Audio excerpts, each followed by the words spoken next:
Differentiated instruction. Misconceptions about differentiation. Teachers often fear differentiated instruction, primarily because of a lack of information about this instructional approach.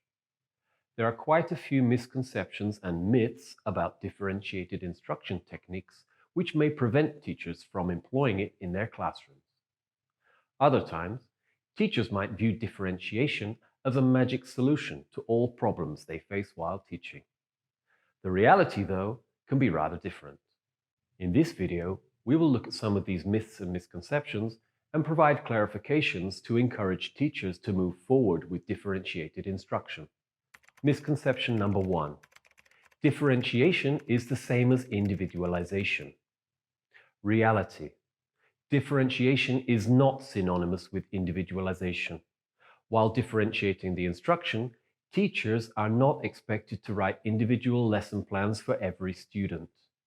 Differentiation strives to meet the individual needs of students through effective and efficient instructional practices that focus on their learning readiness, individual interests, and preferred ways of learning.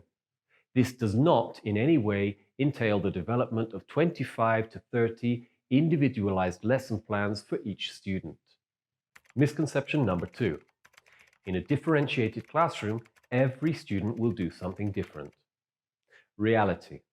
Differentiation is intended to provide meaningful as well as challenging learning opportunities for all students.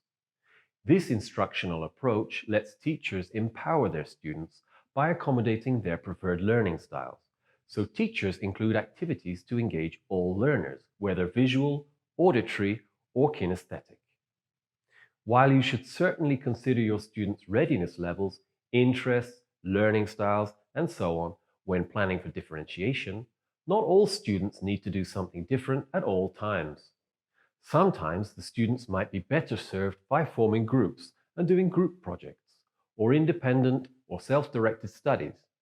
At other times, they should still do the same activity together, even as part of the differentiated instruction. One helpful strategy to employ with differentiated instruction is called learning stations, which is a way to supply your class with multiple opportunities to learn and understand concepts.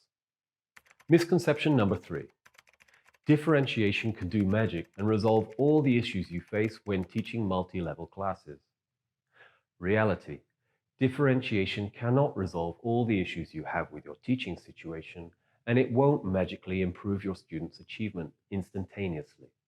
However, by being aware of and planning to meet your students' academic, social, and emotional needs, you will gradually address their learning gaps, which will increase their motivation to learn, in turn leading to improved student outcomes. Differentiation means planning for interventions that will lead to enhanced student achievement. Misconception number 4. Differentiation is mainly for talented learners. Reality. Differentiation is intended to benefit all students, no matter what their abilities, readiness, interests, and learning preferences are. In your classroom, some students may need more complex and in-depth material to keep them interested and challenged, while other students may require more scaffolding and foundation building to support their learning. When differentiating based on your students' abilities or achievement, it is important to keep in mind that your gifted and advanced students should not get more work, but rather more challenging work. Tasks should take into account not only students' abilities, but also their time. Misconception number 5. Differentiation is just a way of using group work in the classroom. Reality. In a differentiated classroom, teachers regularly use the flexible grouping strategy, which means grouping students according to their interests, abilities, learning preferences, and proficiency levels. Teachers plan activities in a way that enables students to learn through multiple group interactions throughout the learning process. Sometimes students work with other students who have similar abilities or proficiency levels, and sometimes with students who have a different skill set and proficiency levels. In addition, some students learn best when grouped with others, and some learn best by working alone. The type of grouping depends on what outcome you expect from the activity. but it is flexible grouping that truly makes differentiation happen in the classroom. You have to make sure that you can always provide the right type of practice for each student without making it too obvious, while all the students are working on their own skill building. Misconception number 6. Differentiation takes too much time that I don't have. Reality. Differentiating instruction is not an easy process.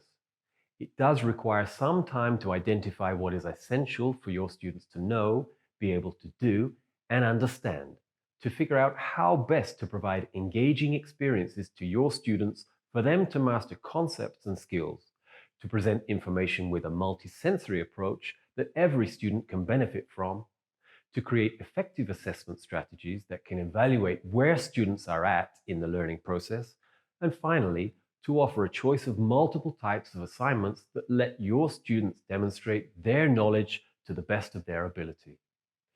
Differentiation is a teaching process that can take time and patience, but believe us, it is entirely doable, and what's more important, it is effective.